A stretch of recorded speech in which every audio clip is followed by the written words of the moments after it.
Hey everyone, I am back. Had some laptop issues, but now it's fixed. Videos are back, and what a better way to come back than with my review of Thor: The Dark World. Once again, here's my review of Thor: The Dark World. Loki is sentenced to life in prison in Asgard after committing the crimes during the events of the Avengers, and after trying to fix everything that has transpired across 9 realms. Thor must now do battle with a new evil enemy named Malekith, who wishes to unleash darkness upon all 9 worlds. However, he cannot do it without the help of Jane Foster, the love of his life, and his own brother, Loki. Now, I'm stuck in some form of a conundrum with this movie because, flat out, I'm going to go ahead and say that it's good. It's a good movie, it's a really fun movie, but I still kind of prefer the first one over this one in certain ways.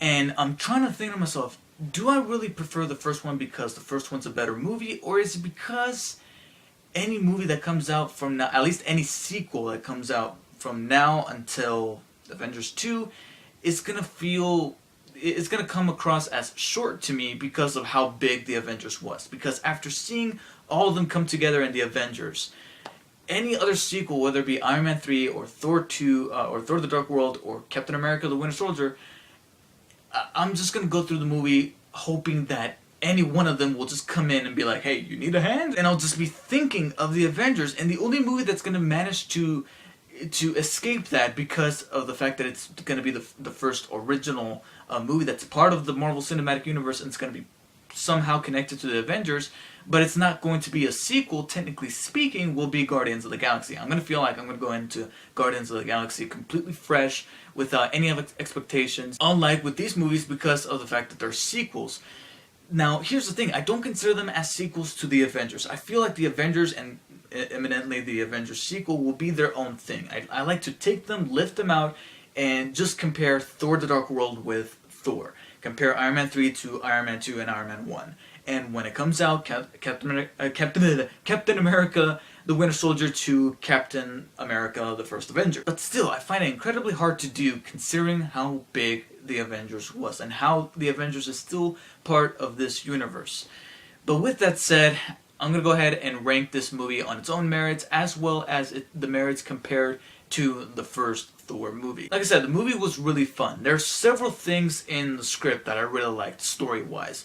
I liked how this movie kept the consistency of how the magic in Asgard as well as the 9 realms is pretty much science here in Earth. You know, like Thor explained in the first movie, in your world you call it science, in my world they call it magic, and in this realm of the 9 worlds, they're one and the same. And I like how they kept that consistent with this movie. There's that scene where Jane is talking to that Asgardian, and how she's able to deduce the scientific aspect to what she was talking about, and the Asgardian's like, yeah, that's right. I really enjoyed that. I liked how Thor is becoming more of a superhero rather than just an Asgardian god that doesn't fit the superhero nature that the other characters in the Avengers have, like Iron Man and Captain America. Here he actually feels more of a superhero, not only on Earth, because later on people are pulling out the camera saying, oh, it's Thor, but also in Asgard themselves, because of how he managed to help take Loki in from Earth after the events of the Avengers, and how he has been managing to be some form of general while trying to maintain peace within the 9 realms since the events of the Avengers. He's become somewhat of a superhero within his realm, within Asgard, to the point where, you know, something's going down in the castle or whatever, and people are like, Thor, you gotta go help. And I like the little scene where he takes off his Clark Kent garb, and he jumps off the ledge, the cape flows from behind him, he grabs the hammer, he flies off.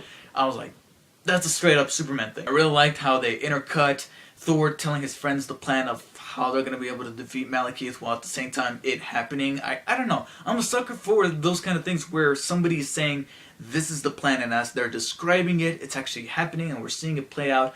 I'm a sucker for scenes like that in movies, and I thought that was really fun. And speaking of his friends, I really enjoyed the role they played here. It's not any bigger than they were in the first movie, but they're the kind of characters that even though they're in the background, you still like seeing them, and you still like these actors playing them. Ray Stevenson as, I can't remember the actual character's name, but the big guy with the big beard, and Jamie Alexander, for some reason I can remember her name, who plays Sif. She was great.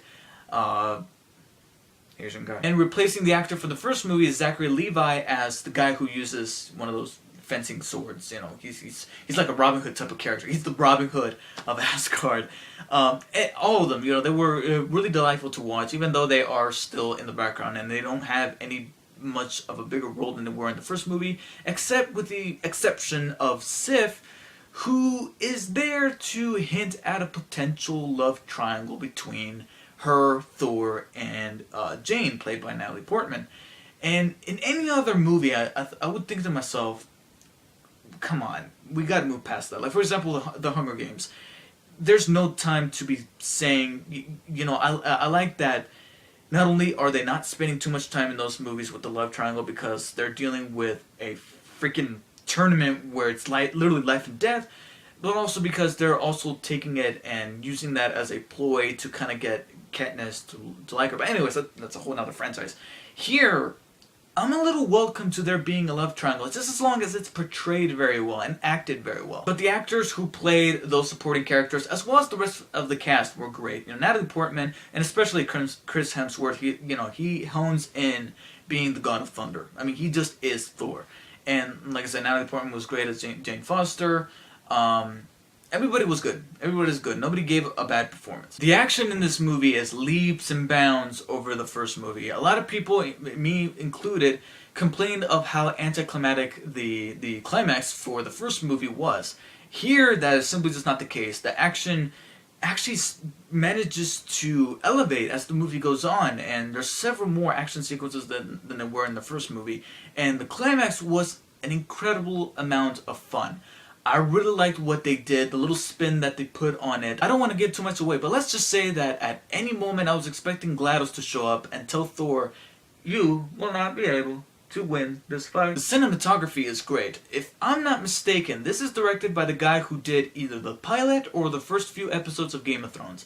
And this movie definitely has some form of Game of Thrones feel visually. Not so much in the story, and I'll get to that later, but in terms of the visual aesthetic of the movie, it looks like a Game of Thrones episode, because everything, you know, is yellow and orange, and everything feels ancient and much more mythological than in the first movie.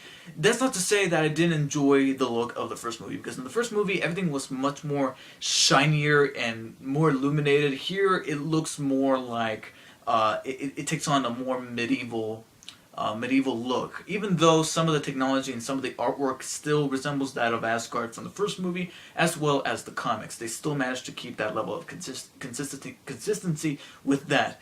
But I did enjoy the lighting and the effects and some of the artwork and the sets. There's actually a certain point where I feel like they constructed these sets. You know, their voices are echoing down the halls, and there's these tall columns. I'm pretty sure that they used green screen and CGI to an extent, but it looked real and it felt real, and I really enjoyed that aspect of the movie. And if there were any two people that managed to somehow outshine Thor, at least in their respective scenes, would have to be, of course, Tom Hiddleston as Loki and Idris Elba as Heimdall. I believe that's his name. Idris Elba as Heimdall is still badass. I mean, in the first movie he takes out a few guys. The writers thought to themselves, what can we do to make him even more badass? Oh, let's have him take down an entire enemy ship. And Tom Hiddleston as Loki, he was still great, and I can definitely see why this is one of those cases where people are probably going to root for the villain more so than the hero, because they know that the hero's going to come out on top, but the villain, or at least what is presumably, you know, a former villain because of how he's going to have to help out Thor in this movie. I mean, you see that in the trailer.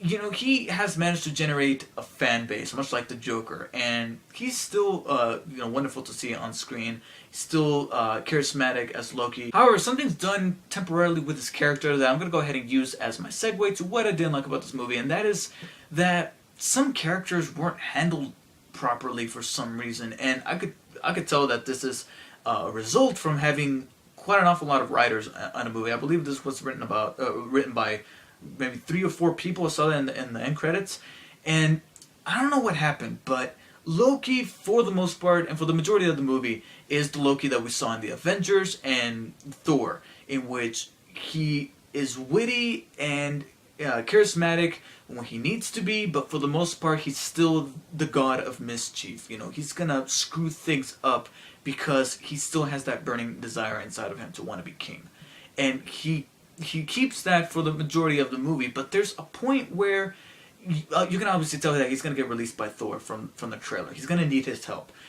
Initially, when he gets released, I don't know what happened, but Loki turned into Deadpool for some reason, where he just wouldn't shut up. He would just say one quote after another. It was just a bunch of one-liners from him, and him just being a smartass. And when Tom Hiddleston is doing that, it's great. But his whole thing about wanting to be king and his anger towards Thor and especially Odin, that hatred and that anger is just completely wiped, and it's just him just blabbering on as if he was Deadpool, which I can't complain about too much because it did lead to what, in my opinion, is probably the best moment in the entire movie, and I'm not going to ruin it now, but let's just say he does something with his powers, and it was just awesome. It was something that I wasn't expecting, and when he did it, I was like, that was awesome, and I was just laughing in my seat throughout the entire scene. Malekith, I thought he was just a bad guy. You know, the movie needed a bad guy, so let's go ahead and just put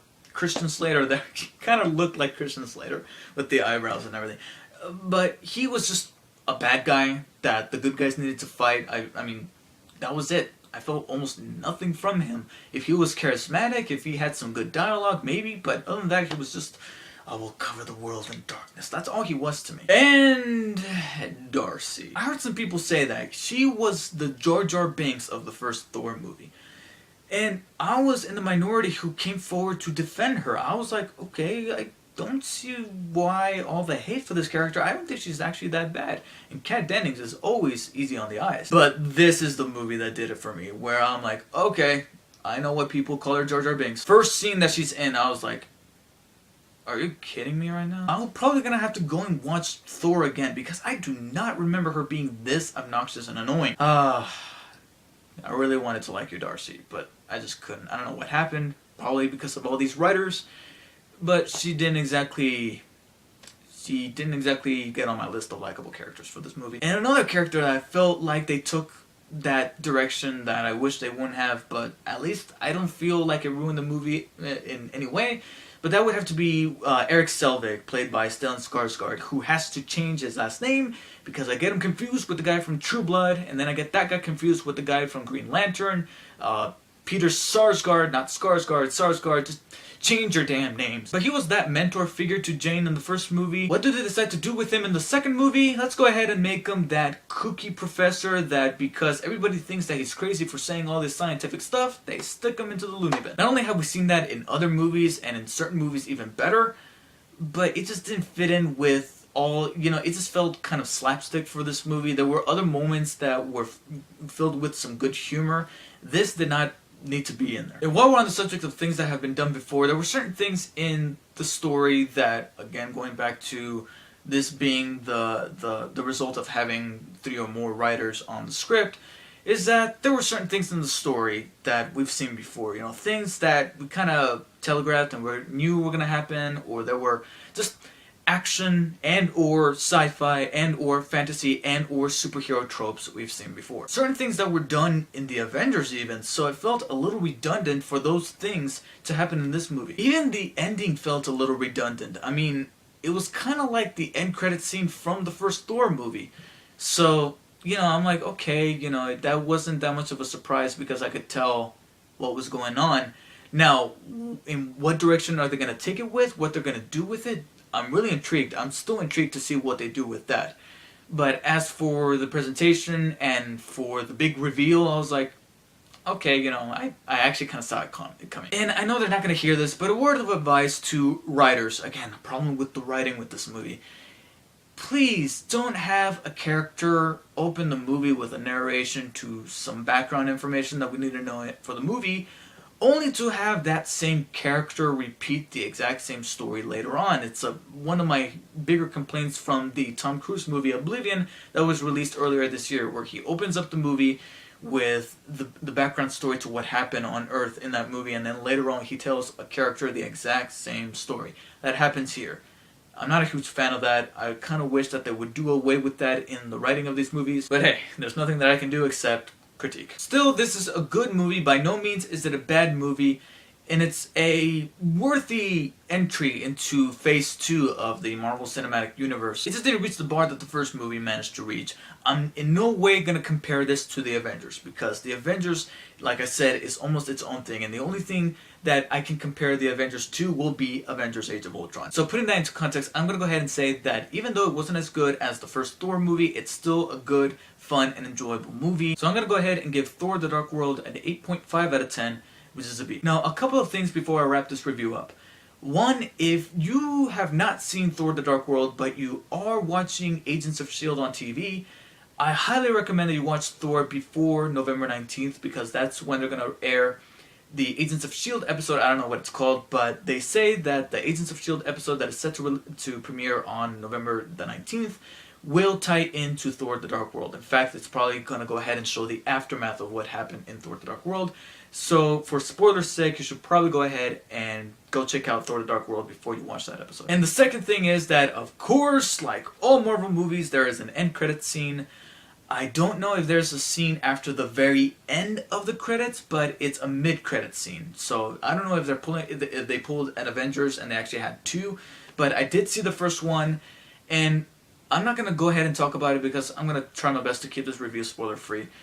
But I think this is probably going to be the most confusing end credit scene to the general mainstream public since, I guess, either the Avengers or the first Iron Man. When the first Iron Man came out and you had Samuel L. Jackson at the end saying, "I'm here to talk to you about the Avengers Initiative," people needed to look up what the Avengers was. And when they heard about it, they're like, "Oh man, this is going to be awesome if it actually happens." Because back then, people were still skeptical if an Avengers movie was even going to happen. And the Avengers mid-credit scene that shows Thanos, I think some people needed to be told who Thanos was, who that big purple smiling guy was at the end of the Avengers. This is probably going to be just as confusing, if in fact maybe even more confusing than that. Because no popular character makes an appearance like in Iron Man 3, or at least a recognizable character like in Iron Man 3. But people who have been keeping up with the casting and story-related news of upcoming Marvel movies will know what the end credit scene is about. And for those who don't know, they're probably going to have to look it up. I, for one, didn't know what was going on until a particular character's name was mentioned, and that's where I was like, oh, that's what that is. It's not a bombastic end credit scene where I'm like, oh my god, I can't wait, but it does introduce a story element that I'm looking forward to get played out in that next Marvel movie. So thank you guys for watching. Let me know what you guys thought of Thor the Dark World, and until next time guys, take care.